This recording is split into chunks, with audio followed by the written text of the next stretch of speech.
Hey kids, ever wonder why people idolize the 90s so much? How it's considered such a paradise for great times and remembering all the phenomenal things from that decade that get rehashed, rebranded, and remembered on social network out the wazoo?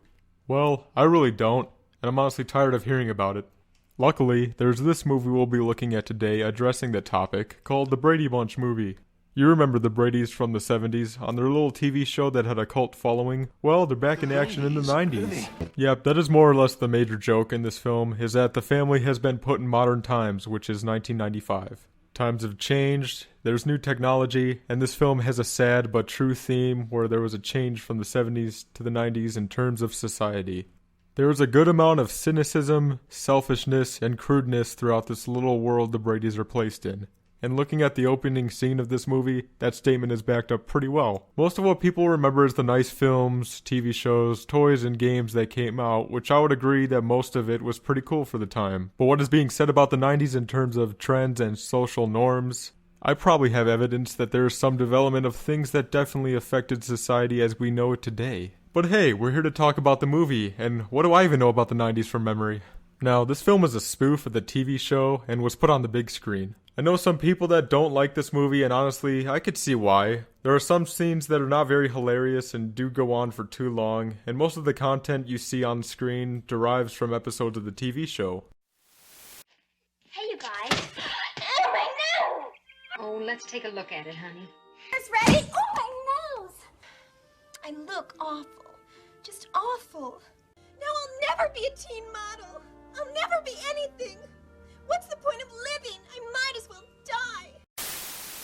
It is part homage and part spoof, which is an interesting blend. I'm kind of wondering if there were actually people that grew up in the 70s and were complaining about everything being lame in the 90s, thus wanting a return of the Brady Bunch. If that was the case and this film was the answer, holy wow, that's pretty hilarious.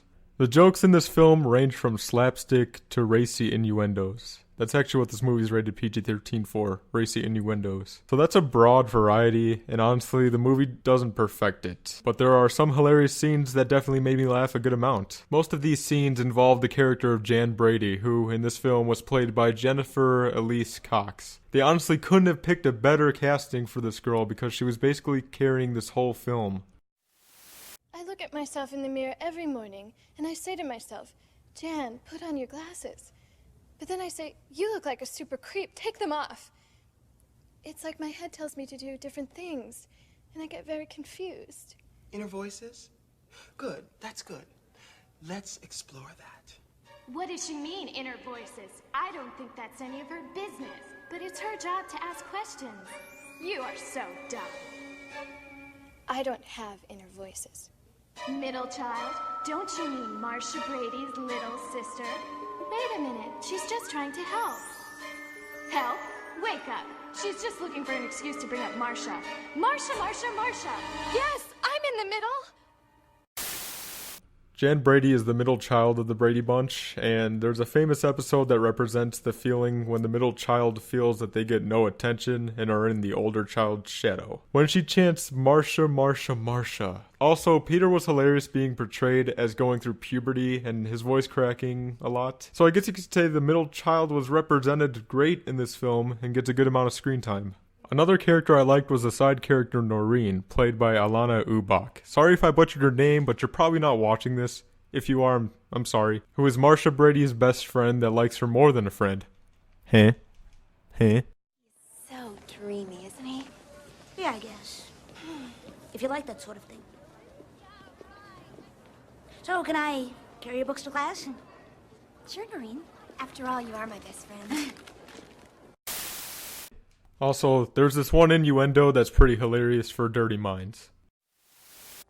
Oh, Marcia, it looks like rain. You better take your shawl. Doug, how about you? Do you have any protection? Oh, yes, ma'am. Assorted colors and textures. Good for you. It reminds me of the scene from South Park where Cartman goes on a chat site and sees a message that says I'm 8.5 inches and assumes that it's a midget talking to him. It's hilarious to see our main characters not understand something dirty and interpret it as something else completely. The plot for this film, you ask? Mike and Carol Brady are in danger of losing their house and must pay $20,000 to keep it. The plot is there, but the film tries to add some scenes from the TV show and makes sure to tweak them for laughs. Yes, there is singing, dancing, and the wacky outfits from the TV show, but the film likes to poke fun at that as well. It was also real interesting to find out that the creator of the TV show actually produced this movie. This made me feel like he was having a good time poking fun at his own creation. If you are a fan of this show, there are some cameos from the original cast in this film, but some of them did get cut out of the final product. I'll let you find those on your own. I'm not a fan of the Brady Bunch, but I am familiar with the characters in some of the episodes, catching them on TV Land once in a while back in the day. I can recommend it if you want a little nice spoof film to watch late at night and for fans that don't mind the Bradys looking weird and some innuendos. But this might not be for the faint of 90s hearts, because this makes the decade look real different than you probably remember. Your president gives this film a 6 out of 10.